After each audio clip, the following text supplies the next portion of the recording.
नमस्कार दोस्तों, मैं कथावाचक अभिषेक आओ सुने सुनाए में एक बार फिर से आप सभी का स्वागत करता हूं, अभिनंदन करता हूं। तो आइए पिछली कहानी का बचा हुआ हिस्सा आज पूरा करते हैं।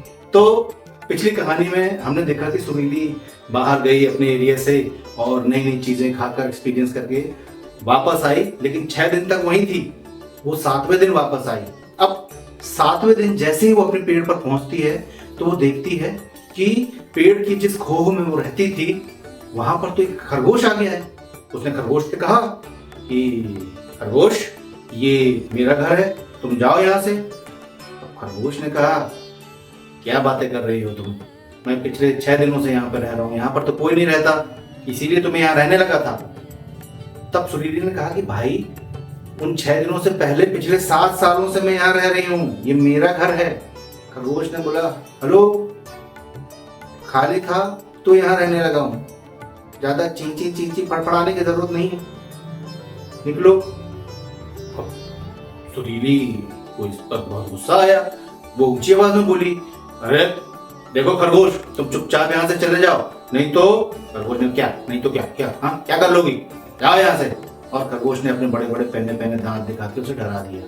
सुरीली भी डर गई और चुपचाप थोड़ा दूर जाकर बैठ गई। फिर उसने खरगोश से कहा कि भाई देखो, मैं झूठ नहीं बोल रही हूँ और तुम भी अपनी जगह सही हो, लेकिन ये मेरा घर है और मुझे न्याय मिलना चाहिए।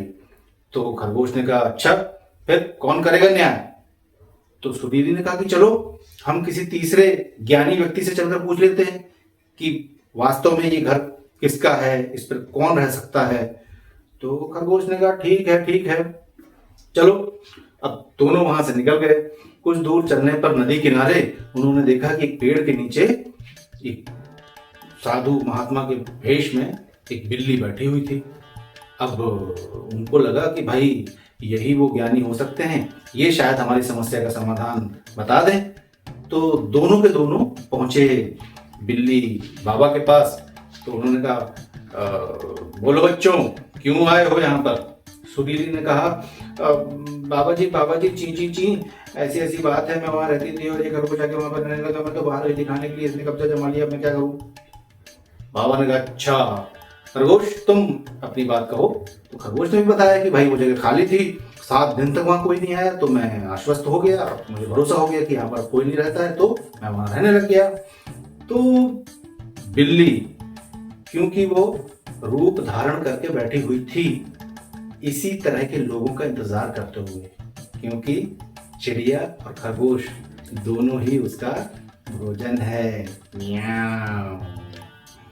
तो बिल्ली ने मुस्कुराते हुए कहा, बच्चों एक काम करो, मैं तुम दोनों की समस्याओं का समाधान तुम दोनों के कानों में बारी बारी से बताऊंगी, लेकिन इसके लिए तुम दोनों को एक साथ मेरे पास आना होगा। पहले मैं इधर बताऊंगी, फिर मैं उधर बताऊंगी।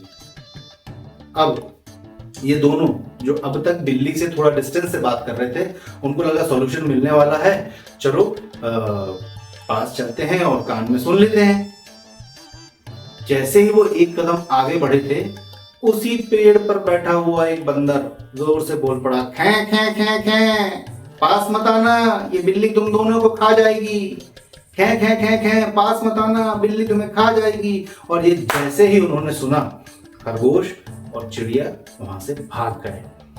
बिल्ली गुस्से से आग बबूला हो गई, वो बंदर के पीछे लपकी, लेकिन बंदर इधर से जंपिंग, उधर से जंपिंग, इधर से कूद काट के वो भाग गया। तो इस तरह से चिड़िया और खरगोश दोनों की जान बच गई।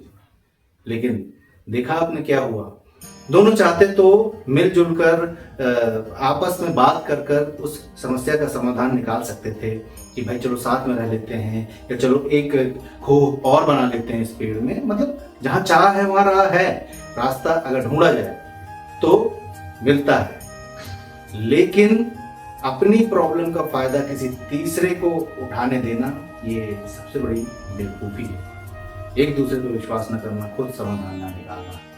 तो इस तरह से सुरीली की कहानी यहाँ पर खत्म होती है, क्योंकि खरगोश और सुरीली उसी पेड़ पर फिर हमेशा साथ साथ रहने लगे। सुरीली भी बाहर जाती थी, नई नई चीज़ें काफ़ी कराती थी, नए एक्सपीरियंसेस करती थी। ऐसे ही हमारे दोस्तों को भी होता है भाई। हमें लगता है कि यही दोस्त हैं, यही लोग हैं, लेकिन इस दुनिया में बहुत सारे लोग हैं, बहुत बड़ी है ये दुनिया। हमें और लोगों से मिलना चाहिए, उन्हें जानना चाहिए और नए नए एक्सपीरियंसेस करने चाहिए। चलिए फिर मिलेंगे अगली कहानी में, तब तक के लिए धन्यवाद।